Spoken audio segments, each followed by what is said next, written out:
All right, today we're jumping into a viral story that's one part sibling rivalry, one part psychological experiment, and really it's all about accountability. Let's get into this wild case study of what happens when simple requests just get ignored and revenge has to get a little creative. So it all kicks off with this incredibly frustrating and, let's be honest, pretty disgusting problem. For the person at the center of our story, a teenage girl, this was her daily reality. All thanks to her twin brother. And this one sentence, man, it just perfectly sums up the recurring nightmare that sets this entire thing in motion. So you've got this classic setup, right? The sister is dealing with this mess every single day, and her brother is, well, the prime suspect. But it becomes very clear very quickly that just asking him to stop or even getting their dad involved is just not going to cut it. And here you can just see the maddening loop she was trapped in.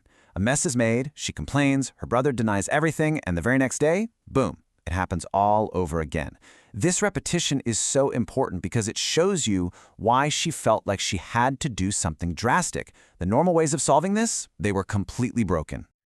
Okay, so after all her direct requests and even threats to tell their dad only gave her like a day of peace, she decides it's time to change tactics. She moves away from direct confrontation and goes for a much more strategic and, yeah, let's just say it, a pretty diabolical plan. I mean, just look at the level of commitment here. She doesn't just splash some water around. Oh no, she adds yellow watercolor to make it look real. And then, the best part, she weaponizes his own go-to excuse right back at him. This isn't just petty revenge, it's practically a masterclass in psychological warfare. And this, right here, is the absolute genius of her plan. Because her brother had lied so many times, his genuine denial was suddenly worthless. He had cried, "It's not me," so often that when he was actually telling the truth, nobody, not even his dad, believed him. He basically built his own trap. You'd think that would be the end of it, right? And for 3 glorious days, it seemed like her plan actually worked. But then, the mess was back. So despite her clever trick, the core behavior hadn't actually changed. The lesson just didn't land, and that meant she had to escalate. This is the real turning point of the whole story. She realizes that private shame and getting scolded by a parent, well, that's not enough. To make this lesson actually stick, she has to change the stakes entirely. She needs to take this battle out of the family bathroom and into the public square.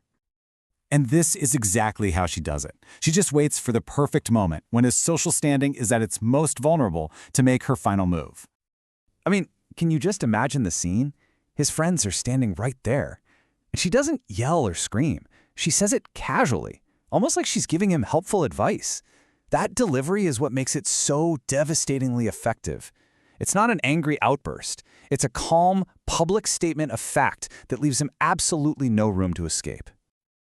And the impact was immediate. It was total. The private problem had just become his public reputation. He couldn't just deny it and walk away this time. Why? Because his friends were watching. So let's step back a second. How did this go from a simple sibling squabble to a really fascinating case study? Let's actually dig into the psychology of why this final act was so much more effective than everything that came before it. Here's the side-by-side. On the left, you've got a low-stakes conflict. He can lie, maybe take a quick scolding from his dad, and then just move on. No big deal. But on the right, the consequences are social. All of a sudden, his reputation with his friends is on the line. What he stood to lose changed completely. And there's a term for this, of course. It's called social pressure. It's a huge part of human behavior. You know, the fear of being judged or seen as weird by our friends is often a way more powerful motivator than a lecture from an authority figure. His sister, whether she knew it or not, understood this perfectly and used it. So you see, this wasn't just some random cruel act. It was a really targeted strategy that worked for a few key reasons. It came after all the other options had failed. It introduced real social stakes, and, this is the most important part, it forced him to feel some empathy by making him the victim of unfair blame, which is exactly how his sister had been feeling all along. So beyond the laughs and, the shock value of it all, what's the big lesson here? What can a story about a messy toilet seat really teach us about people? And here's the bottom line. Sometimes just talking about a problem isn't enough. For some people, the lesson only sinks in when the consequences become personal, real, and something they can't deny.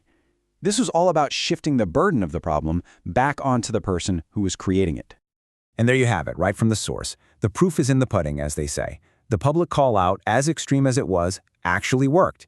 It did the one thing that weeks of complaining and scolding never could. It corrected the behavior.